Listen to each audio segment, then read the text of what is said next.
Today we're going to talk about college savings plans, specifically the Florida Prepaid. I want to look at some of the math and answer some of the questions, whether or not it makes sense, and some other things to consider. So hopefully by the end, you'll have a better understanding of whether or not you actually want to use the Florida Prepaid for your son or daughter. If this is your first time or you haven't subscribed, be sure to click on the subscribe button at the bottom. It's got the little bell there. My name is Travis Sickle, Certified Financial Planner with Sickle Hunter Financial Advisors.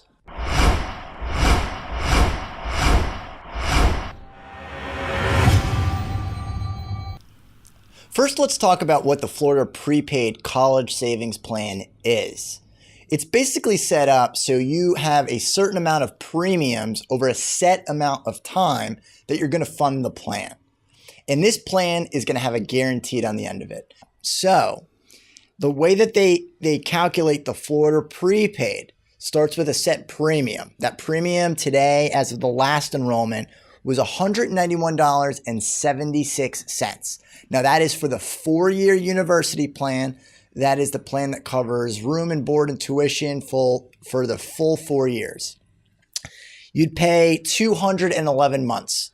That comes out to $40,461 that you've contributed into the plan. So that $23,881, if we inflate that out by 6%, that's roughly $68,406. So we can assume that that's what tuition will be. Now, inflation might be 7%, it might be 5%, specifically for schools, which that is what it's historically increased at. Now, some analysts will argue, some financial advisors will argue that schools will inflate more than 6% or less than 6%. The point here is that the Florida Prepaid is betting on only a Florida school and that the inflation rate will be pegged at a higher rate than what you can get in the market or elsewhere. Now, why do I say betting on a Florida school? Because the value is really if they go to a Florida school. While you can still take those dollars and apply it to an outside school, it doesn't matter what that school price is. If it went up significantly higher than a Florida school, they're not going to adjust it for anything except the average Florida school. So that number today, again, is $23,881. That's the benefit that you can apply somewhere else. So looking at today's numbers, if you were to take that $23,881 and go to an out-of-state school, then you can look at all the pricing online. It's pretty readily available. I looked at the University of North Carolina because that's where I went. So today, it's just over $50,000.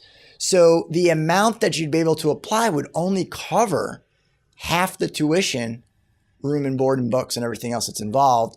It would only cover half of it.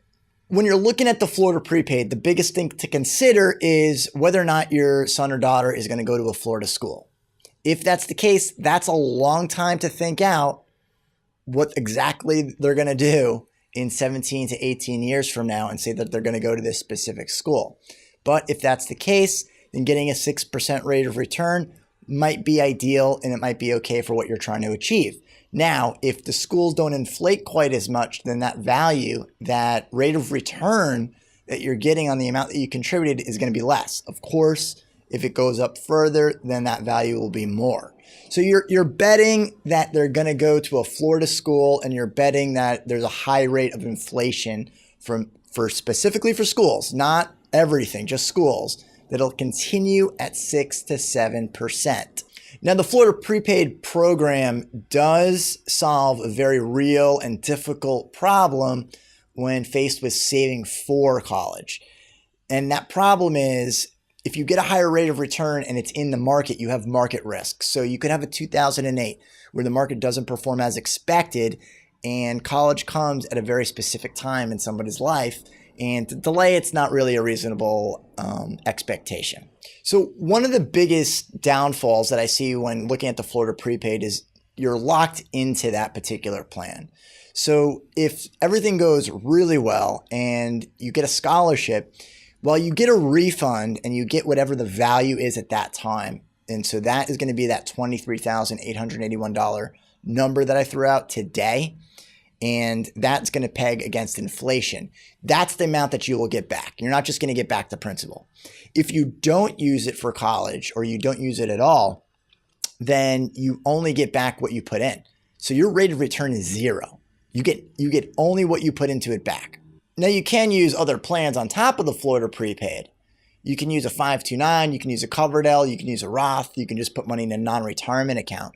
You can fund it with other resources as well. So if you're saying, hey, I don't want the full plan, I want part of the plan, then you can do so. There's different levels that you can elect to have, and you can have access to getting some of that hedging on inflation is really what the plan offers. And on the other hand, if schools don't inflate as much, then it's a really low rate of return on your money that you're putting into the prepaid plan.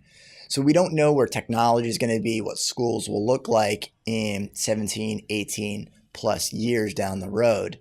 And remember, 17 to 18 years out is only the first year of college. And depending on how long they go to college, if it's 4 years or 8 years, whatever their schooling looks like, you have to take that into consideration now when you probably have no idea what their aspirations are or their aptitude is. So it could look very different. Now, if you're in the state of Florida, you can qualify for the plan even if you move, according to the Florida Prepaid website. So you can still have access to the plan. It's a fairly robust plan, so it's not just limited to Florida, which I think is a big misunderstanding when people are looking at the Florida Prepaid.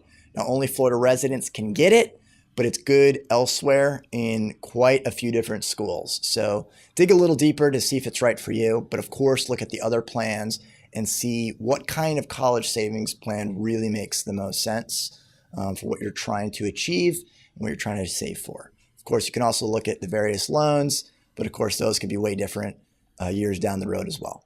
If you've enjoyed this video, be sure to subscribe and leave your comments down at the bottom.